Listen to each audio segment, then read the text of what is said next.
अस्सलाम वालेकुम। आज का टॉपिक इनिशियल थ्रोम्बस बनने के बाद के इवेंट से रिलेटेड है, that is fate of thrombosis. देखें, अगर पेशेंट जो है वो इनिशियल थ्रोम्बोटिक इवेंट्स जिनकी हमने पीछे बात की है प्रीवियस वीडियोस में, उन्हें सरवाइव कर लेता है तो नेक्स्ट थ्रोम्बस खुद को इवॉल्व करेगा by different four major processes in days और वीक। यानी थ्रोम्बस के साथ आगे क्या क्या हो सकता है उन प्रोसेसेस को देखते हैं। इसके लिए निमोनिक है पैडर,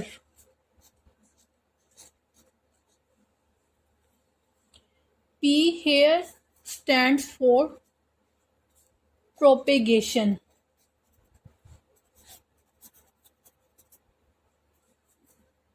देखें, अब जो थ्रोम्बस है वो मज़ीद प्लेटलेट्स के मिलने और फिब्रिन वगैरह के मिलने की वजह से खुद को इनलार्ज करेगा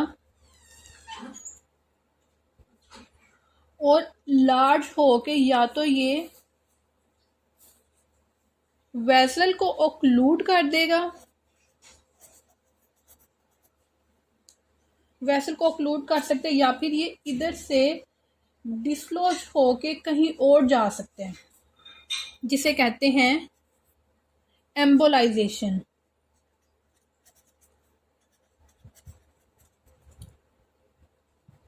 embolisation which is our next point. Embolization या तो ये पूरे का पूरा थ्रोम्बस ही डिस्लोज होगा या फिर इसका कोई पार्ट जो है वो डिस्लोज होगा और ये वेस्कुलेचर में कहीं और आगे ट्रांसपोर्ट हो सकता है। ये पार्ट कहीं और आगे ट्रांसपोर्ट हो सकता है विच कैन ओक्लूड मिनी वेस्कुलेचर। इसके अलावा ये भी हो सकता है कि ये प्रोसेस प्रोपेगेशन और इम्बोलाइजेशन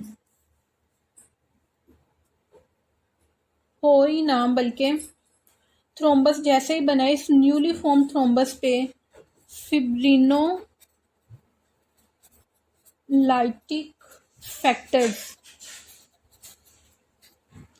एक्ट करके इसके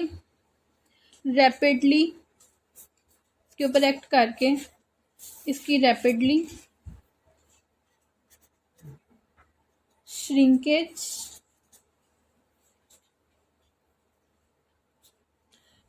करें या फिर इसे कंप्लीटली डेजोल्यूशन कर दें इसकी।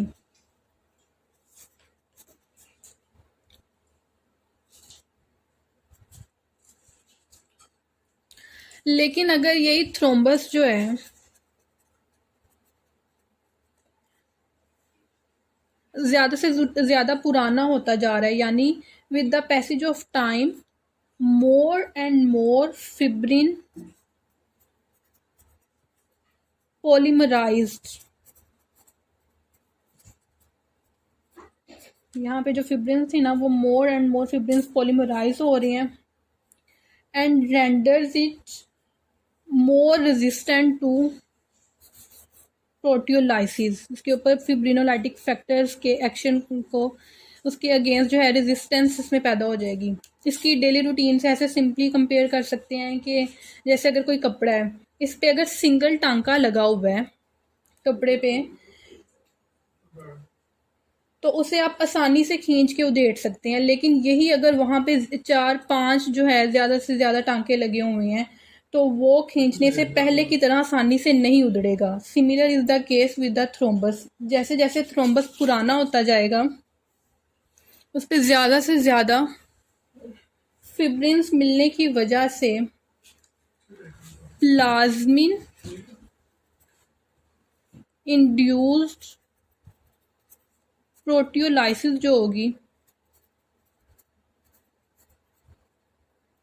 इनइफेक्टिव हो जाएगी।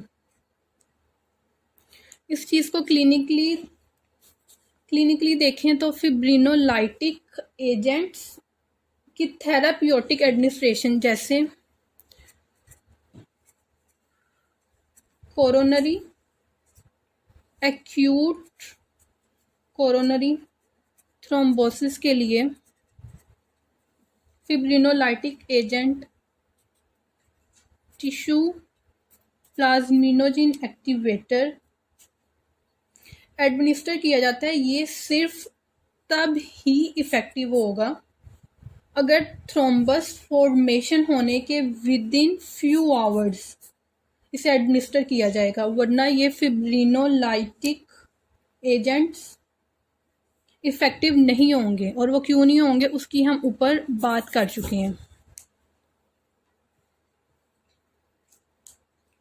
फिर आता है ऑर्गेनाइजेशन एंड रीकनालाइजेशन। इन दोनों को हम एक साथ ही डिस्कस करेंगे। अब देखें, जो थ्रोम्बस पुराना हो गया तो ओल्डर थ्रोम्बाई, अब वो खुद को ऑर्गेनाइज करेगा और वो ऑर्गेनाइज्ड होता है बाय द इनग्रोथ ऑफ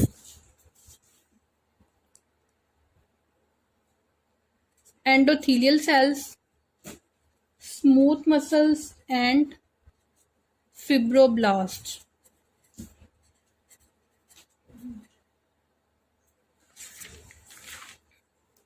अब थ्रोम्बस बनने की वजह से जो है, जो ल्यूमन थी उसकी ओरिजिनल कंटिन्यूटी ब्रेक हो गई थी। अब ओरिजिनल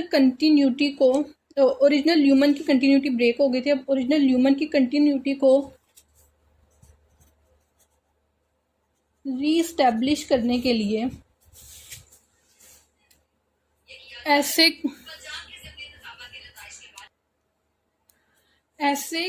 कैपिलरी चैनल्स फॉर्म होंगे जो थ्रोम्बस की लेंथ के अलोंग कंडुइट्स क्रिएट करेंगे।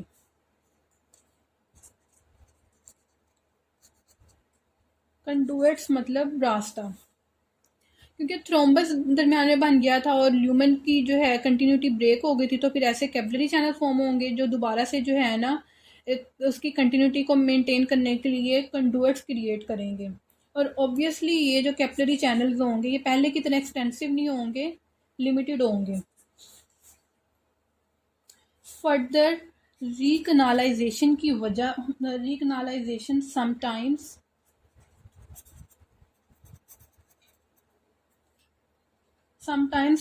थ्रोम्बस को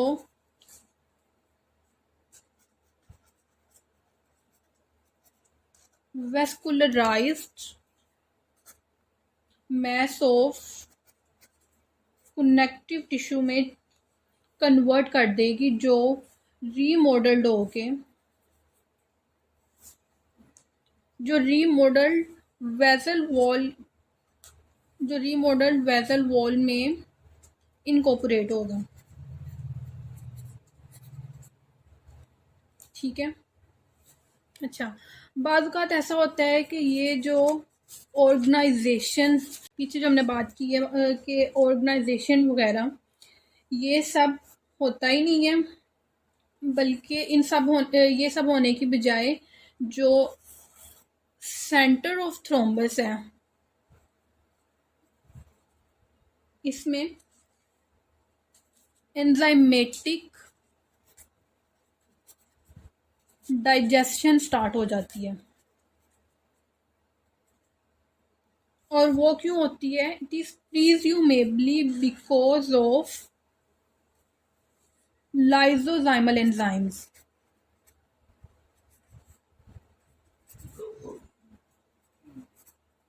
और ये लाइजोजाइमल एंजाइम्स जो इंट्रैप्ड ल्यूकोसाइट्स हैं उनके होते हैं, इंट्रैप्ड ल्यूकोसाइट रिलीज करते हैं, रिलीज्ड बाय entrapped leukocytes।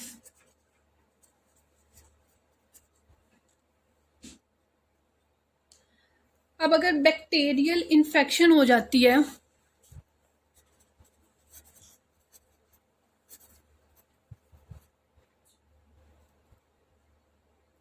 तो जो डिग्रेडेड थ्रोम्बाई जो है वो थ्रोम्बस की प्लूरल फॉर्म है, इसके कंटेंट जो हैं अब डिग्रेडेड थ्रोम्बाई के कंटेंट जो हैं वो as an ideal medium culture serve करेंगे बैक्टीरियल ग्रोथ के लिए, और जो रिजल्टिंग इन्फेक्शन होगी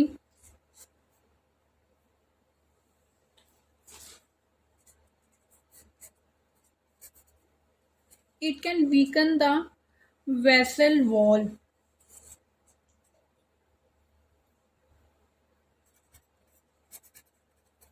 ठीक है, ये वेसल वॉल को वीक कर सकती है, which can lead to formation of cases like mycotic aneurysm।